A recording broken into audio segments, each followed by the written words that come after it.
بسم اللہ الرحمن الرحیم۔ السلام علیکم ورحمۃ اللہ وبرکاتہ۔ ناظرین کرام، آپ دیکھ رہے ہیں پروگرام بات چیت اور میں ہوں آپ کا ہوسٹ عبید الرحمن شفیق۔ جیسا کہ ناظرین کرام آپ بخوبی جانتے ہیں کہ پروگرام بات چیت میں ہماری یہ کوشش ہوتی ہے کہ ہم معاشرے میں بسنے والے ہر ایک انسان کو اس کے کردار سے واقف کروا سکیں کہ وہ کس طرح معاشرے کی ترقی میں، معاشرے کی اصلاح میں اپنا بنیادی کردار ادا کر سکتا ہے، اور جب تک اس فرد کے نظریات درست نہیں ہوں گے اس وقت تک وہ معاشرے کی اصلاح نہیں کر سکتا۔ ہمارے موجودہ دور کا جو سب سے بڑا مسئلہ ہے وہ ہے ہمارے نوجوانوں کے اندر نظریات کی جو پختگی ہے وہ کم سے کم ہوتی جا رہی ہے، اور اس کی بنیادی وجہ ہماری تعلیم ہے، اور وہ میڈیا جو ہمیں دکھا رہا ہے وہ تمام کے تمام نظریات، وہ تمام کے تمام افکار جو مغرب سے آ رہے ہیں۔ ہمارا آج کا نوجوان ان افکار کے اثر میں ہے اور وہ وہی سوچتا ہے جو ہمارا مغرب سوچتا ہے۔ تو مغرب نے بہت ترقی کی، ان کی ترقی سے کسی طرح کی چشم پوشی نہیں کی جا سکتی، اور ان کی ترقی سے جس قدر ہو سکے استفادہ بھی کرنا چاہیے، لیکن اس ترقی کے ساتھ ساتھ جو چیز ایک زہر قاتل ہے اور جو ہمارے معاشرے کو بالکل برباد کر رہی ہے وہ ہے ان کی نظریات۔ ان کے نظریات اگر ہم ان کے معاشرے میں دیکھیں تو انہوں نے کس طرح سے معاشرے کو تباہ کر دیا ہے، معاشرتی نظام کو تباہ کر دیا ہے، گھریلو نظام کو تباہ کر دیا ہے، خاندانی نظام کو تباہ کر دیا ہے، اور اب وہاں پر سچویشن یہاں تک پہنچ گئی ہے کہ باقاعدہ طور پہ ماں باپ کو گھروں میں رکھنا گوارا نہیں کیا جاتا، ان کے لیے باقاعدہ طور پہ اولڈ ہوم بنائے جاتے ہیں جہاں پر ماں باپ کو چھوڑ کے آ جاتا ہے۔ وہاں پر جو بچے ہیں وہ میڈز کے ہاتھوں پلتے ہیں، باپ بھی نوکری کرتا ہے، ماں بھی نوکری کرتی ہے، ان کے پاس اتنا ٹائم نہیں ہے کہ وہ اپنے بچوں کو ٹائم دے سکیں، اور زیادہ تر لوگ تو وہاں پر اب بچے چاہتے ہی نہیں ہیں۔ ان کی کوشش یہ ہوتی ہے کہ ہم شادی کے جھنجھٹ میں نہ پڑیں، ایک دوسرے کا استعمال کریں، ایک دوسرے سے فائدہ اٹھائیں اور ایک لیونگ ریلیشن شپ میں رہیں۔ تو یہ ایک معاشرتی تباہی ہے، جو ایک معاشرتی بربادی ہے جو مغرب میں ہے، اور ان کی ترقی کے ساتھ ساتھ جب ہم آنکھیں بند کر کے ان کے نظریات کو لیں گے، ان کی ترقی کو حاصل کریں گے، تو یہ سارے کے سارے مسائل ہمارے پاکستان میں، ہمارے اسلامی ممالک میں بھی پیدا ہوں گے، اور یہ پیدا ہونا شروع ہو رہے ہیں، اس کی ابتدا ہو چکی ہے، اور اگر ابھی ہم نے اس کے اوپر قابو نہ پایا تو گزرتے وقت کے ساتھ ساتھ یہ ایک ایسا بڑا مسئلہ بن جائے گا جس کو حل کرنا، جس کے اوپر قابو پانا پھر ہمارے لیے ممکن نہیں ہوگا۔ اس حوالے سے بہت کم لوگ ہیں جو پاکستان میں کام کر رہے ہیں، انہی کم لوگوں میں سے، انہی چنیدہ لوگوں میں سے ایک معروف نام جناب محمد حسین میمن صاحب کا، جو کہ چیئرمین ہیں ادارہ تحفظ حدیث کے، اور اس طرح اصلاح الناس ایجوکیشن انسٹیٹیوٹ کے بھی چیئرمین ہیں۔ 28 سے زیادہ کتابیں لکھ چکے ہیں، اور ان کا زیادہ جو تخصص ہے اور جن کی زیادہ اسپیشلائزیشن ہے وہ اسی حوالے سے ہے کہ کس طرح ہمارے نوجوان کو جو بنیادی افکار ہیں، جو بنیادی نظریات ہیں، جو ہماری اسلامی اساس ہے، اس کے اوپر کس طرح سے پختہ کیا جا سکتا ہے۔ بدقسمتی سے ہمارے تعلیمی ادارے یہ چیز دینے میں پوری طرح سے ناکام رہے ہیں، ہمارا میڈیا یہ چیز نہیں دے رہا، تو بہت ہی مبارکباد کے مستحق ہیں وہ افراد جو اس حوالے سے کام کر رہے ہیں۔ جناب محمد حسین میمن صاحب آج ہمارے پروگرام میں ہمارے ساتھ موجود ہوں گے، اسی حوالے سے ان سے گفتگو شنید کریں گے۔ سب سے پہلے میں محمد حسین میمن صاحب آپ کو اپنے پروگرام میں خوش آمدید کہتا ہوں، بہت نوازش آپ نے اپنا وقت دیا۔ حسین میمن صاحب، آپ کیا دیکھتے ہیں کہ یہ جو لہر چلی ہے ہمارے معاشرے میں اور جو ہمارے معاشرے کو تباہ کر رہی ہے، خاص طور پہ جو مغربی لہر ہے، ہمارا نوجوان بہت زیادہ اس سے متاثر ہو رہا ہے، یہ اس کا انجام کیا دیکھتے ہیں آپ؟ الحمدللہ رب العالمین والصلاة والسلام علی سید الانبیاء والمرسلین وعلی آلہ وصحبہ اجمعین، اما بعد۔ حقیقت میں یہ جو مغربی جو لہر ہے جو آپ نے ذکر فرمائی ہے، یہ ایک ایسی شے ہے کہ اس نے حقیقت میں موجودہ دور کی امت مسلمہ کے جوانوں کی جو بساط جو ہے اور اس کی اساس کو تباہ کر دیا ہے۔ اس کی کئی ساری وجوہات ہیں، اگر ہم ان وجوہات کے اوپر تفصیلی بات کریں، سب سے پہلی سب سے بڑی وجہ جو ہے وہ یہ ہے ہمارا انحراف ہونا اللہ تعالیٰ کے دین سے، کیونکہ ہماری جو میجورٹی جو ہے، جو نیو جنریشن ہے، وہ قرآن و حدیث کو مانتی ضرور ہے، لیکن اس کا ضابطہ، اس کا حیات اور اس کے جتنے بھی اللہ پاک کے جو احکامات ہیں اس کو اپنے اوپر امپلیمنٹ نہیں کیا ہوا۔ اللہ رب العزت والجلال نے سورہ بقرہ میں سورہ نمبر 2 میں آیت نمبر 139 میں فرماتے ہیں، اعوذ باللہ من الشیطان الرجیم، فَإِنْ آمَنُوا بِمِثْلِ مَا آمَنْتُمْ بِهِ فَقَدِ اهْتَدَوْا، اگر تم ایسا ایمان لاؤ کہ جسے تمہیں ایمان لانے کا حق ہے، یعنی صحابہ کرام کی طرح، تو تم ہدایت پر آ جاؤ گے۔ تو صحابہ کرام رضوان اللہ تعالیٰ علیہ اجمعین اپنے دور کے اندر بڑی بڑی طاقتوں سے جو ہے لڑے، جبکہ ان کے پاس مال کی بھی کمی تھی اور ان کے پاس افراد کی بھی کمی تھی، لیکن چونکہ ان کا یہ ایمان تھا، مضبوط ترین ایمان تھا کہ جو بات اللہ اور اس رسول صلی اللہ علیہ وسلم کی ہے یہی حرف آخر ہے اور اسی کے اندر دونوں جہاں کی کامیابی وابستہ ہے۔ ہمارا نوجوان جو ہے ان کی ترقیاتی معاملات سے، ان کی جو ہے تحقیقات سے اور مغربی ماحول سے اتنا متاثر ہو چکا ہے کہ وہ اپنی اساس کو اور اپنے دین کی تعلیمات کو بھول بیٹھا ہے۔ تو اب اگر کوئی اس طرح سے معاملات ہوں گے جیسے کہ آج ہمیں نظر آ رہے ہیں نیو جنریشن کے، تو یہ لہر دوڑتے دوڑتے جو ہے سبیل المؤمنین کے خلاف ہے۔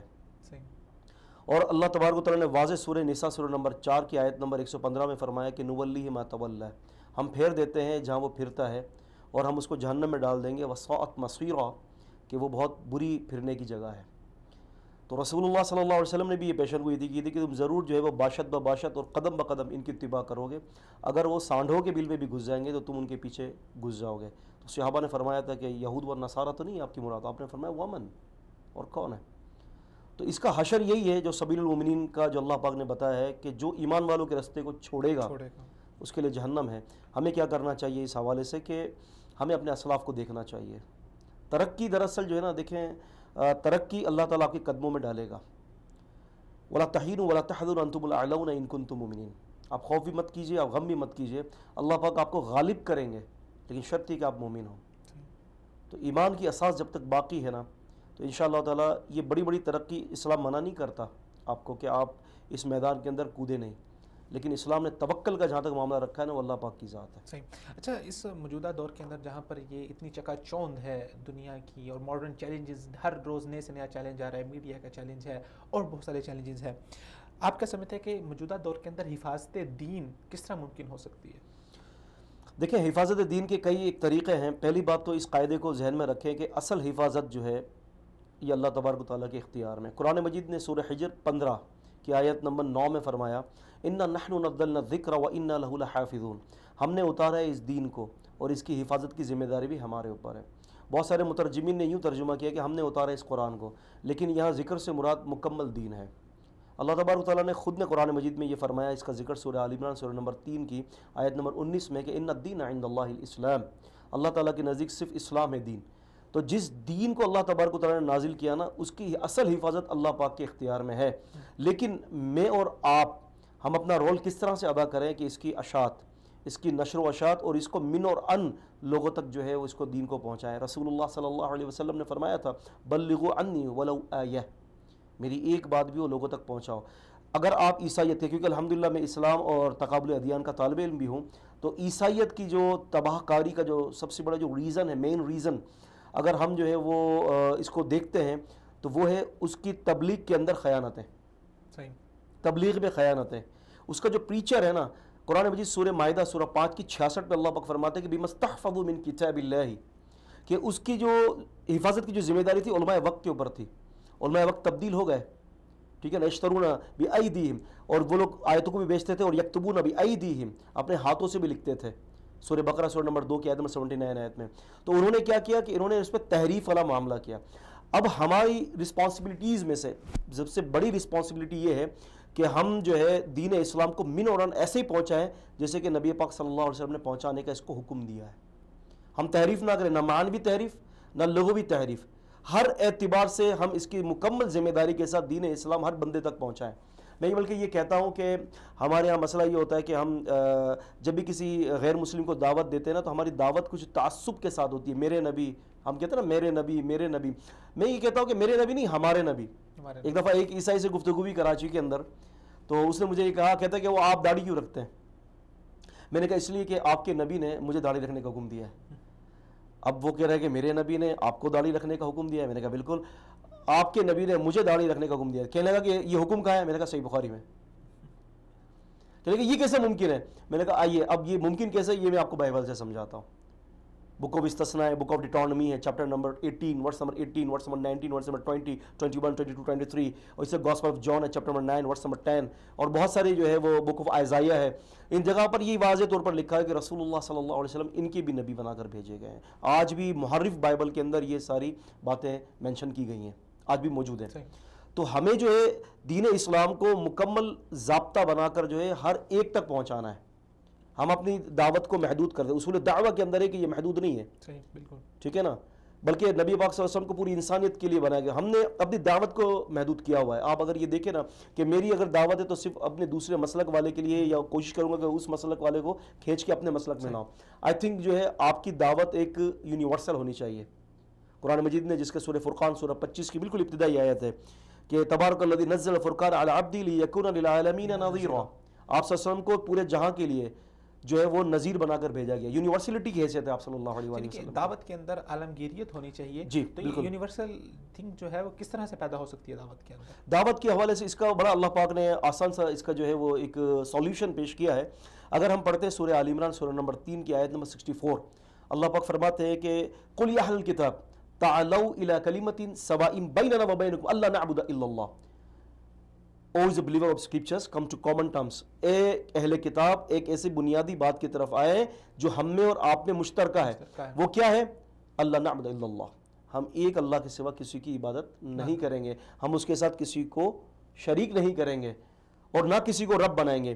تو سب سے پہلی جو اللہ رب العالمین نے جو اصول دعویٰ جو سکھایا ہے وہ یہ ہے کہ سب سے پہلی دعوت آپ نے جب اگر آپ کو بین الاقوامی طور پر دعوت دینی تو وہی عقیدہ توحید ہے. اللہ تبارک و تعالیٰ کا کانسیپٹ آف اللہ. اچھا, آپ نے ذکر کیا تھا کہ عیسائیوں کی بنیادی وجہ یہ بنی کہ وہ ان کے علماء جو تھے وہ استخفاف کرتے تھے. اچھا, استخفاف کی صورت کیا ہوتی ہے؟ اس میں ایک خاص چیز آپ نے ذکر کی کہ وہ اللہ تعالیٰ نے جس کا ذکر فرمایا کہ یشترون, اللہ تعالیٰ کی آیات کو بیچتے تھے. تو بیچنے کا کیا مفہوم ہے اور استخفاف کا کیا مفہوم ہے؟ قرآن مجید نے جو ہے بیچنے کا حوالے سے ذکر کیا ہے سورہ بقرہ سورہ نمبر 2 کی 79 بھی ہے اور 178 بھی ہے. وہاں پر اللہ پاک فرماتے ہیں کہ ثمنا قلیلا, اور وضاحت یہ بھی کر دی کہ یکتبون بایدیہم, وہ اپنے ہاتھوں سے لکھتے تھے اور پھر کہتے تھے کہ ھذا من عند اللہ, یہ اللہ تعالیٰ کی طرف سے. یعنی یوں سمجھ لیجیے کہ غلط فتوے دینا, غلط فتوے دینا.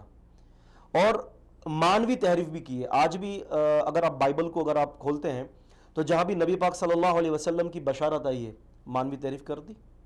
حتیٰ کہ مانوی تحریف تو کی ہے, لفظاً بھی تحریف کر دی ہے, لفظ کو بھی ادھر سے ہٹا دیا. اسی لیے تو آپ جانتے ہیں اس بات کو کہ ہر 50 سال کے اندر جو ہے وہ اسٹینڈرڈ ریوائزڈ ورژن ان کا آتا ہے. ابھی نیو یارک سے ایک اور اسٹینڈرڈ ریوائزڈ ورژن آیا, الحمدللہ ہماری لائبریری کے اندر یہ موجود ہے, اور اس میں کئی سارے انہوں نے فقرات کو جو ہے وہ الگ کر دیا ہے بائبل سے. صحیح. اچھا, تو بنیادی طور پہ ہم نے حفاظت دین کے حوالے سے ذکر کیا, غیر مسلموں کو دعوت دینے کے حوالے سے ذکر کیا. یہاں پر ایک جو بنیادی سوال پیدا ہوتا ہے کہ آگے سے ان کے بہت سارے اعتراضات ہوتے ہیں. عام عیسائی ہے جو عام غیر مسلم ہے, جب آپ اس سے بات کرتے ہیں تو وہ تو نہیں جانتا, لیکن جو ان کے علماء ہیں اور جو ان چیزوں کو سمجھتے ہیں وہ ان لوگوں کے سامنے اعتراض رکھتے ہیں. تو وہ اعتراض بنیادی کیا ہو سکتے ہیں اور ان کے ساتھ کیسے ڈیل کیا جا سکتا ہے؟ ان کے اعتراضات جو ہے دیکھیں, پہلی بات تو اس بات کو ذہن میں رکھیں کہ ان کے اعتراضات دراصل وہ قدیمی ہیں, پرانے اعتراضات ہیں جو ان کے مفکرین نے کیے ہیں, لیکن جدید لباس کے ساتھ جو ہے نا انہوں نے وہ اس کو زیبتن کر کے اب جدید طرز پر اور جدید فکر پر وہ اعتراضات سامنے رکھتے ہیں. ان کے اعتراضات, پہلا بنیادی اعتراض یہ ہے کہ یہ وہ نبی نہیں ہے جس کا ذکر بائبل میں ہے. صحیح. پہلا اعتراض. اگر ہم بات نبوت پر کرتے ہیں, نبی کریم صلی اللہ علیہ وسلم کی زندگی مبارک پر کرتے ہیں, یہ کہتے ہیں کہ یہ وہ نبی نہیں ہے. ہم ان سے پوچھتے ہیں کہ اچھا کون ہے وہ نبی, تو مختلف قسم کے نام لیتے ہیں. تو ہم یہ کہتے ہیں کہ چلو ہم اس کی جو ہے وہ نشانیوں کی طرف چلتے ہیں. اب میں آپ کو ایک چھوٹی سی بات بتاتا چلوں. اگر آپ پڑھیں گے بک آف آئزایا, وہاں پر یہ واضح طور پر لکھا ہے کہ وہ نبی ایسا ہوگا جو ان پڑھ ہوگا, اور اس سے کہا جائے گا پڑھ, اور وہ کہے گا میں پڑھا ہوا نہیں ہوں. According to Bible, New Testament کے اندر یہ ذکر ہے, نئے عہد نامے میں. اب اگر آپ بائبل کو ہی پڑھتے ہیں, کیونکہ یاد رکھیں کہ بائبل کے دو بڑے حصے ہیں, اولڈ ٹیسٹامنٹ اور نیو ٹیسٹامنٹ. ٹھیک ہے, نیو ٹیسٹامنٹ جو ہے عیسیٰ علیہ السلام کی طرف منسوب ہے, اور اولڈ ٹیسٹامنٹ تورات کا نام ہے. تورات کا مطلب قانون ہوتا ہے, اور انجیل کا مطلب جو ہوتا ہے وہ خوشخبری کے ہوتا ہے.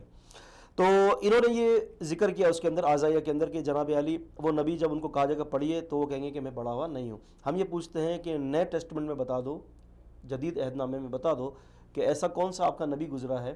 عیسیٰ علیہ السلام کو تو وہ نبی نہیں مانتے, ٹھیک ہے, وہ تو ایک تثلیث کا ایک جز مانتے ہیں, ٹرینٹی. ٹھیک ہے, وہ عیسیٰ علیہ السلام کو نہ عیسیٰ سے جانتے ہیں, یسوع مسیح جانتے ہیں, وہ اس کو ذہن میں رکھیے گا.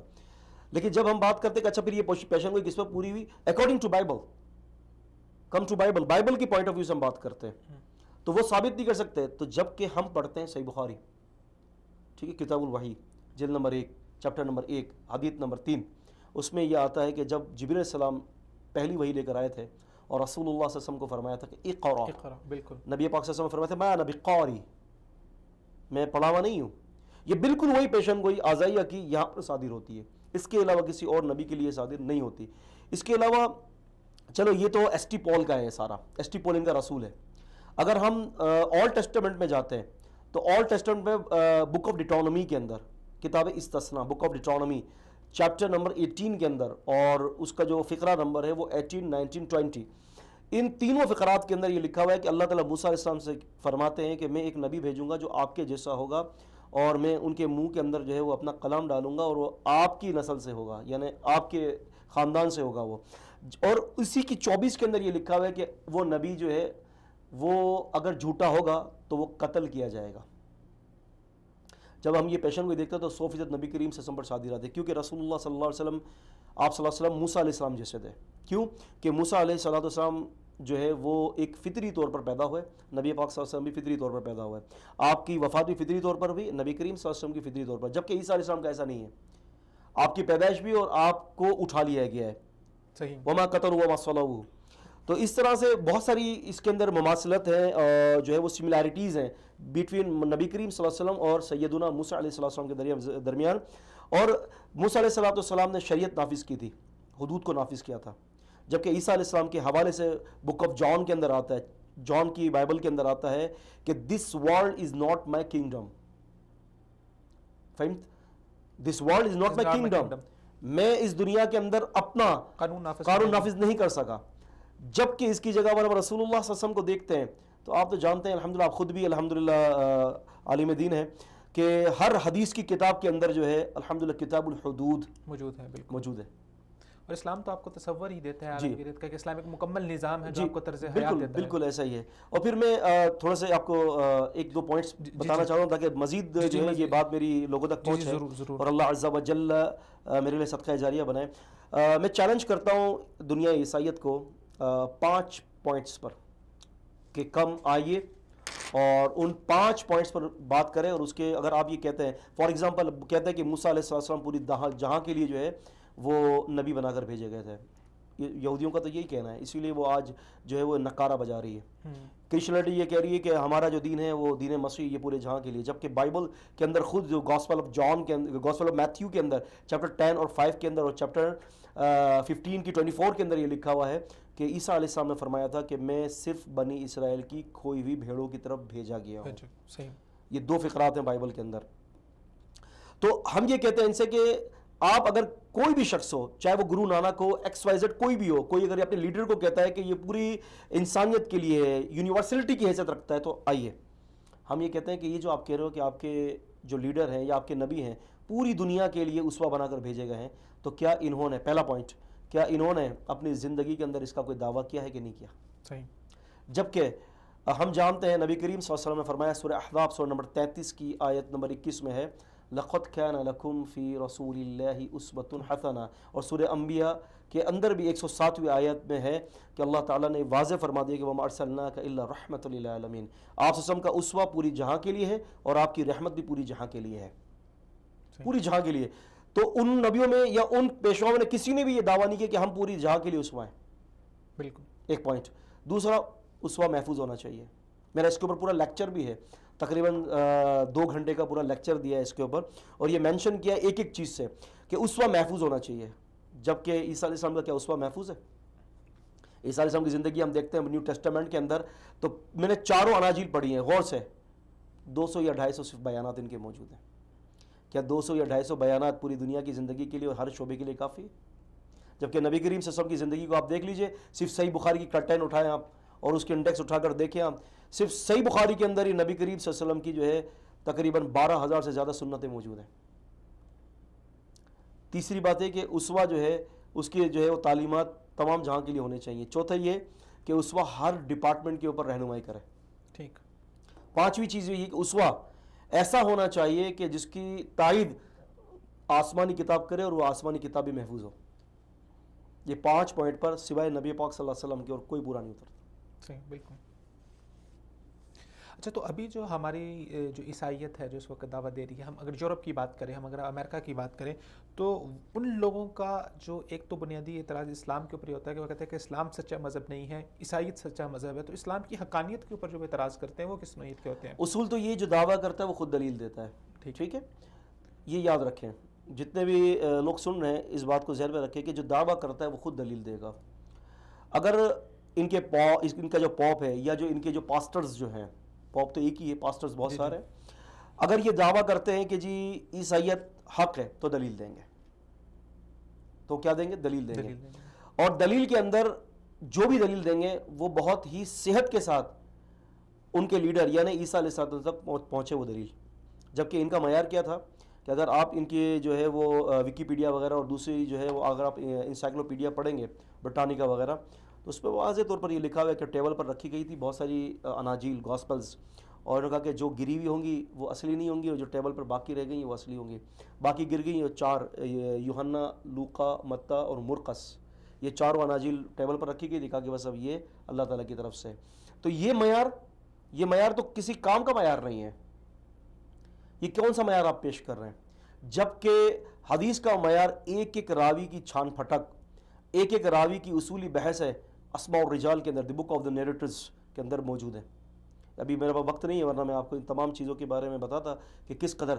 بلکہ یہاں پر ایک بات ضرور کہوں گا میں کہ ایک مستشرق اورینٹلسٹ جو ہے الاصابہ فی تمییز الصحابہ کا جو ہے وہ پریفیس لکھتا ہے، اور اس پریفیس میں یہ کہتا ہے کہ میں امت مسلمہ کو یہ سلوٹ مارتا ہوں کہ بڑی فخر کی بات ہے کہ انہوں نے اپنے نبی صلی اللہ علیہ وسلم کے اقوال کو تو محفوظ کر لیا، ساتھ ساتھ میں ان لوگوں کو بھی محفوظ کر دیا، ان کی زندگیوں کو بھی محفوظ کر دیا جو ان کی حدیثیں پہنچانے والے ہیں، راویان حدیث ہیں، اور وہ 5 لاکھ کی تعداد میں.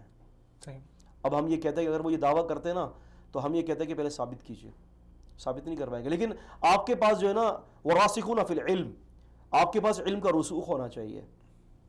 جب آپ کے اندر رسخ نہیں ہوگا علم کا تو آپ کسی سے بھی مقابلہ نہیں کر سکتے. اس لیے شیخ الاسلام ابن تیمیہ رحمہ اللہ اور دیگر اکابرین کا یہ بڑے زبردست یہ ان کا کہنا یہ ہے، اور آپ نے بڑی تفصیلی بحث کی اس پر، کہ جب بھی کوئی شخص جو ہے وہ دیگر ادیان سے گفتگو کرے تو پہلے وہ اپنی دین کے بارے میں بنیادی معلومات کے اوپر اس کا جو ہے وہ گہرا مطالعہ ہونا چاہیے. اچھا، اوورآل اگر ہم عیسائیت کی بات کریں، اگر ہم یہودیت کی بات کریں یا اسلام کی بات کریں، جتنے بھی مذاہب ہیں ان کو ایک سب سے بڑا چیلنج جو اس جدید دور کے اندر پیش آ رہا ہے وہ ہے ایتھیزم کا.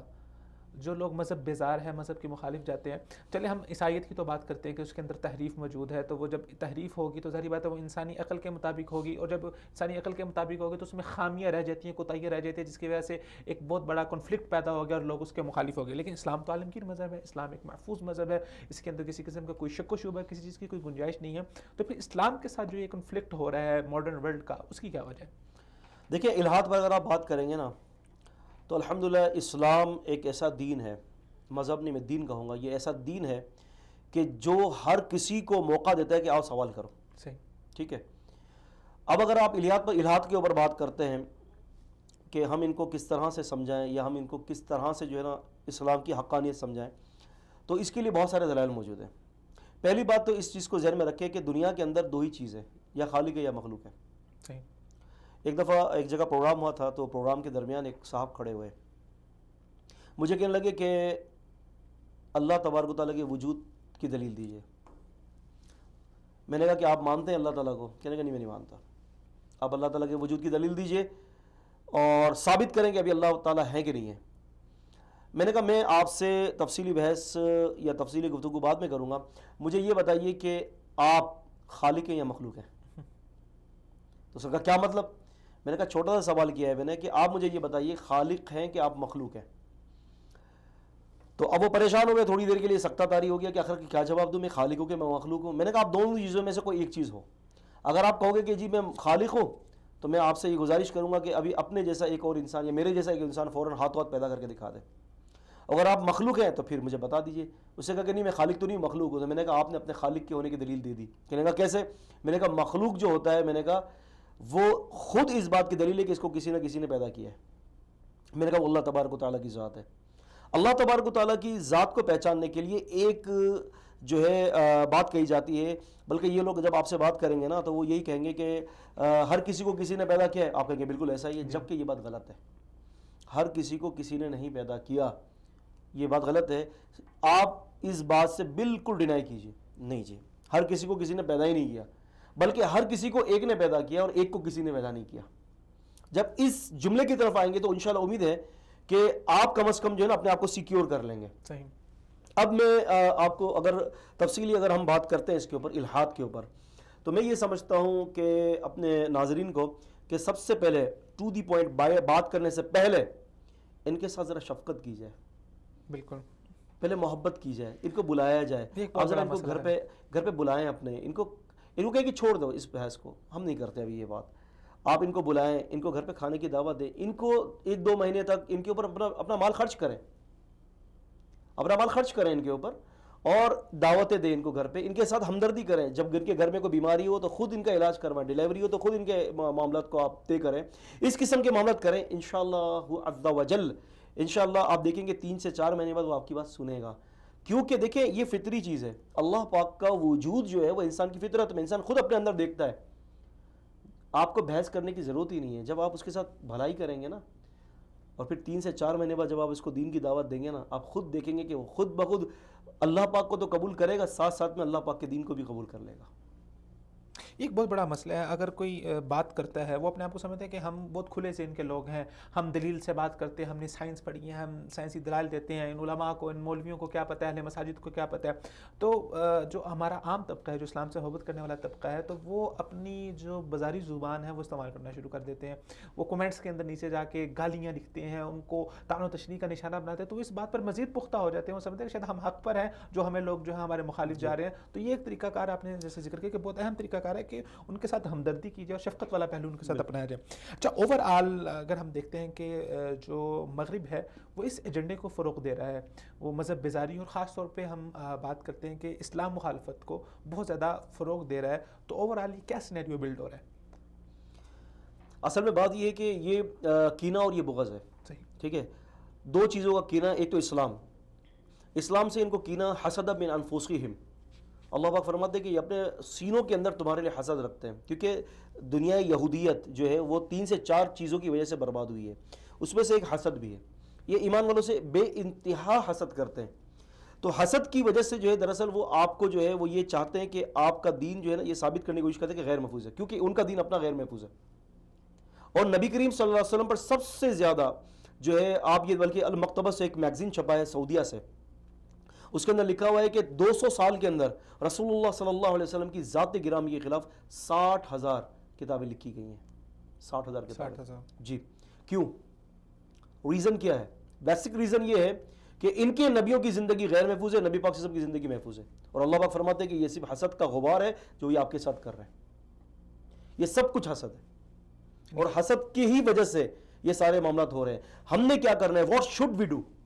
مین مسئلہ یہ کہ ہم نے کیا کرنا ہے، ہمیں کس طرح سے کرنا ہے. ادفع باللتی احسن فاذا الذی بینک وبینہ عداوہ کأنہ ولی حمیم. سورہ حمیم سجدہ کی آیت میں اللہ پاک نے فرمایا کہ آپ برائیوں کو اچھے طریقے سے دور کیجیے. آپ کو اچھے طریقے سے دور کرنا ہے. وہ آپ کو گالی بھی دے رہا ہے، کوئی بات نہیں. وَلَوْ كُنْتَ فَظًّا غَلِيظَ الْقَلْبِ لَانفَضُّوا مِنْ حَوْلِكَ. سورہ عال عمران سورہ نمبر 3 کی آیت نمبر 159 فرمایا کہ آپ بس معاف کرتے رہیں ان کو، آپ ٹھنڈے معاملات کے ساتھ چلیں. اگر آپ سخت دل ہوتے آپ کے ارد گرد جمانا ہوتا ہے. تو اسلام کی وہ آپ کیوں نا پہلے اسلام کی تعلیمات نہیں دیکھے گا، پہلے آپ کے رویے کو دیکھے گا. وَإِنَّكَ لَعَلَى خُلُقٍ عَظِيمٍ. آپ صلی اللہ علیہ وسلم بہت بڑے اخلاق کے مالک ہیں.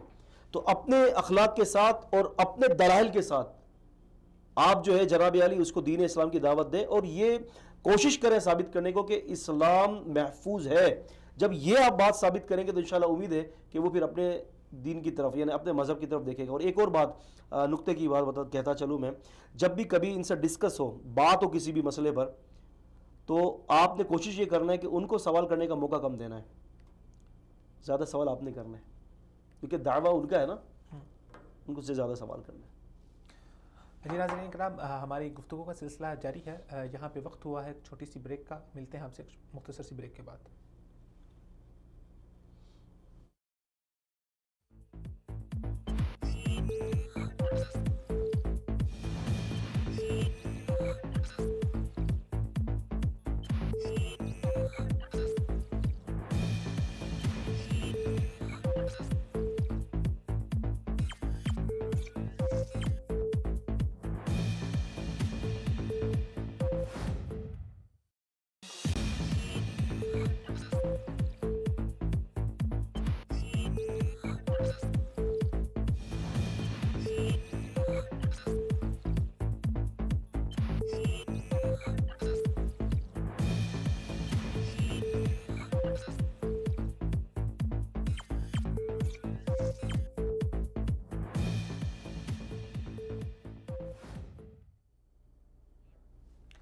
جی ناظرین کرام، آپ کو بریک کے بعد ایک مرتبہ پھر اپنے پروگرام میں خوش آمدید کہتے ہیں. اسلام کو اور جو ماڈرن ورلڈ کے چیلنجز ہیں جو ہمیں درپیش ہیں اس حوالے سے بات ہو رہی ہے. کس طرح ان کو فیس کر سکتے ہیں, کس طرح ان کا کلا کما کر سکتے ہیں. بہت خوبصورت گفتگو چل رہی ہے محمد حسین میمن صاحب کے ساتھ. تو ناظرین کرام, اسی گفتگو کو ہم آگے لے کے چلتے ہیں اور جاننے کی کوشش کرتے ہیں کہ اس پورے سینیریو کے اندر ہمارا میڈیا کیا کردار ادا کر رہا ہے, وہ کس طرح لوگوں کے ذہن کے اندر اسلام بیزاریت کو فروغ دے رہا ہے. جی حسین میمن صاحب.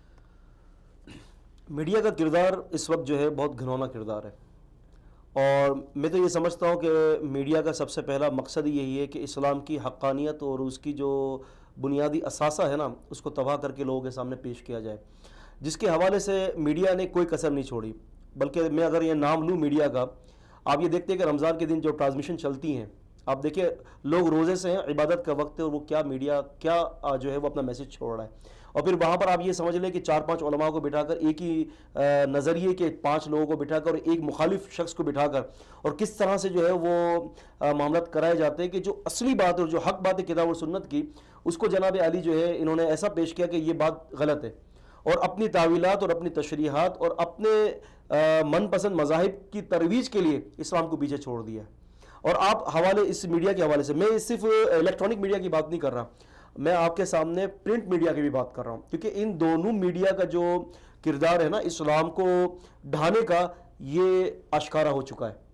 پرنٹ میڈیا دیکھ لیں آپ, الیکٹرانک میڈیا میں دیکھ لیں کن لوگوں کو زیادہ پروموٹ کیا جا رہا ہے, جو لوگ منکر حدیث ہیں. آپ دیکھیں جنہوں نے حدیث کا انکار کیا ہے, جو رسول اللہ صلی اللہ علیہ وسلم کی حدیث کی اصطلاحات کو تبدیل کرنے کے لیے ہیں, ان لوگوں کو لایا جا رہا ہے کہ جو الہاد کی طرف لوگوں کو لے کے جا رہے ہیں. اور اب آپ یہ دیکھیں پبلک, آپ دیکھیں عوام, اولئک کالانعام بل ہم اضل, عوام کا کیا معاملہ ہے کہ عوام صحیح عالم اس کو سمجھ رہی ہے کہ جو عالم آن لائن آیا ہے, اور وہاں پر اس کی سب سے بڑی عالم آن لائن کہ سب سے بڑی خامی یہ ہے کہ ان کے پاس لا ادری نہیں ہے. لا ادری نہیں ہے جی, لا ادری نہیں ہے سے مراد ناظرین کرام میرا یہ مقصد ہے کہ اگر ان کو مسئلے کا علم بھی نہیں ہوگا نا تو وہ یہ نہیں کہیں گے کہ مجھے نہیں پتا, بلکہ وہ کوئی نہ کوئی غلط جو ہے وہ بات کہہ کر جو ہے نا وہ آپ تک جو ڈیلیور کر دیں گے, حالانکہ وہ مسئلہ ایسا نہیں ہوگا بلکہ مسئلہ حقیقت کے اندر اس کے خلاف ہوگا.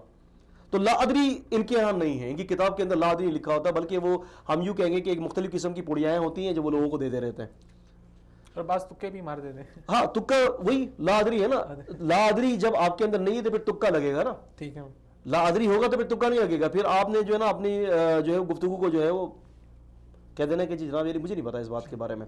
تو یہ اس وقت جو ہے میڈیا اپنا کردار ادا کر رہی ہے, اور وہ عقائد جو سلف صالحین کے خلاف ہیں ان عقائد کو جو ہے نا پھیلانا, اللہ تبارک و تعالیٰ کی وجود کے اوپر بحث کرنا. میں آپ سے پوچھتا ہوں کہ اللہ پاک کی وجود پر بحث کرنا چے معنی وارد, کیا مطلب ہے کہ آپ اللہ تعالیٰ کی وجود پر بحث کر رہے ہو؟ اللہ تعالیٰ کی وجود پر تو بحث کرنا ہی حرام ہے. ہم اللہ پاک کے وجود کے اوپر تو اس سے بات کریں گے جو اللہ تعالیٰ کے وجود کو مانتا ہی نہیں ہے. صحیح. تو میڈیا پر بیٹھ کر اللہ کے وجود پر history of God, what is the meaning of the history God, آپ کس اللہ تبارک و تعالیٰ کی ہسٹری پہ, اس کی ہسٹری ہے کوئی کیا ہے؟ اس سے پہلے کوئی نہیں تھا, اس کے بعد بھی کوئی نہیں ہوگا. آپ کس چیز کی ہسٹری پہ بات کر رہے ہیں؟ اللہ پاک کی ہسٹری ہے, اللہ پاک کے اوپر سے ایمان لانے کا حکم ہے. تو میڈیا اس قسم کی باتوں کو جو ہے نا پروموٹ کرتی ہے اور پبلک کو یہ کہتی ہے کہ آؤ ہمیں مانو. بیسیکلی ایک مائنڈ سیٹ کریٹ کیا جا رہا ہے, لوگوں کو کیا جا رہا ہے. بالکل حدیث کا انکار, صحیح, ایسے نہیں کہ ایک دم سے آرام سے. عقائد سلف صحابہ کے عقائد کا انکار, اللہ تعالیٰ کا عرش کے اوپر استوا ہونا اس کا انکار. ایک ٹیبل پہ رکھا ہوا ہے, ایک عالم نے کہا کہ ٹیبل کے اوپر جو ہے وہ موبائل کا ڈبہ رکھا ہوا ہے, موبائل کا ڈبہ رکھا ہوا ہے, بولٹ چینل کے اندر آپ نے سنا ہوگا, ٹیبل ہے, ٹیبل کے اوپر جو موبائل کا ڈبہ ہے. اب جو ہے میں یہ کہتا ہوں کہ ڈبہ بڑا ہے کہ ٹیبل بڑا ہے, یعنی اللہ تعالیٰ بڑا ہے نعوذ باللہ کہ اس کا عرش بڑا ہے. کیسی احمقانہ باتیں العیاذ باللہ اللہ تعالیٰ کی ذات کے, کہ جبکہ امام مالک علیہ الرحمہ فرماتے ہیں کہ اس کے متعلق جو ہے وہ سوالات کرنا جو ہے وہ بدعت ہے. صحیح. تو اس قسم کی یہ کیوں ہو رہا ہے؟ لوگوں کو بگاڑا جا رہا ہے, کیونکہ جو اصل میں کریم طبقہ وہی ہوتا ہے کہ جو صحیح العقیدہ ہوتا ہے, ان کو ختم کرنے کے جو ہے وہ پوری پلاننگ. اور آج میں تھوڑی سی بات کہتا چلوں کہ آج آپ کو جانتے ہیں کہ اینڈرائڈ سیٹ ہر کسی کے اپروچ میں, چھوٹا بچہ ہے وہ بھی کونے میں بیٹھ کے کچھ اور دیکھ رہا ہے, تو والدین کچھ اور دیکھ رہے ہیں, تو بھائی بہن کچھ اور دیکھ رہے ہیں, سب کا ذہن. اور یہ جتنے بھی چینلز ہیں, کیونکہ الحمدللہ میڈیا کے ساتھ تعلق ہے, میں سمجھتا ہوں کہ عورتوں کے لیے میڈیا نے الگ چینلز کو جو ہے وہ کیا ہے, اور بوڑھوں کے لیے الگ, عورتوں کے لیے آپ جانتے ہیں انڈینز ڈرامے، تبھی تو پاکستانی عورتیں اور ہندوستانی عورتیں جو ہے وہ دوسری شادی کے لیے آمادہ نہیں ہوتی، فوراً جو ہے نا ان کے جو ہے بڑی پریشانی ہو جائے گی. تو اس قسم کی باتیں بہت ساری کرنے کی، تو یہ میڈیا یہ اپنا رول ادا کر رہا ہے. ٹائم ہمارا بالکل کم ہے اور اپنا اختتام کی طرف جا رہا ہے. اچھا، مجھے اس حوالے سے بنیادی طور پہ میں جاننا چاہوں گا کہ آپ نے فیلڈ میں بہت زیادہ کام کیا ہے، تو ہمارے نوجوان جو اس وقت یونیورسٹیز میں پڑھ رہے ہیں اور خاص طور پہ ہمارے وہ نوجوان جو دینی علم حاصل کر رہے ہیں، ان کو کیا لائحہ عمل اپنانا چاہیے کہ کس طرح وہ معاشرے کے اندر اپنا کردار ادا کر سکتے ہیں اور کس طرح ان چیلنجز کو نہ صرف مقابلہ کر سکتے ہیں بلکہ ان کا کلا کمائی کر سکتے ہیں؟ ان تمام چیزوں کے لیے سب سے واحد حل دین اسلام کی علم حاصل کرنا، سب سے پہلا، کیونکہ ہماری جو بنیاد جو ہے نا وہ دین اسلام کا علم ہے، عقیدہ توحید اور دین اسلام کی معارفت. ہم کیا کرتے ہیں کہ ہم اپنے بچے کو جو ہے نا اسکول کی تعلیم دلاتے ہیں، میں اس کے مخالف نہیں ہوں، ہونا چاہیے، بہت ضروری ہونا چاہیے. میں یہ تو کہتا ہوں کہ انگریزی زبان جو ہے نا، انگلش لینگویج جو ہے وہ کمپلسری فار ٹیچنگ آف اسلام، اور عربی زبان جو ہے وہ انڈرسٹینڈنگ آف اسلام، ٹھیک ہے نا، بوتھ آر کمپلیمنٹری، دونوں ایک دوسرے کے ساتھ لازمی موجود، لیکن پریورٹی جو ہے وہ دین اسلام کو ہے. بنیاد اسلام کی تعلیم سے بنے گی آپ کی. آپ سب سے پہلے نبی پاک صلی اللہ علیہ وسلم نے کیا سکھایا گیا؟ جب بچہ بولنا سکھائے تو کیا آپ کو تعلیم دینی ہے؟ لا الہ الا اللہ کی تعلیم، سب سے بنیادی تعلیم اس کو دینی ہے.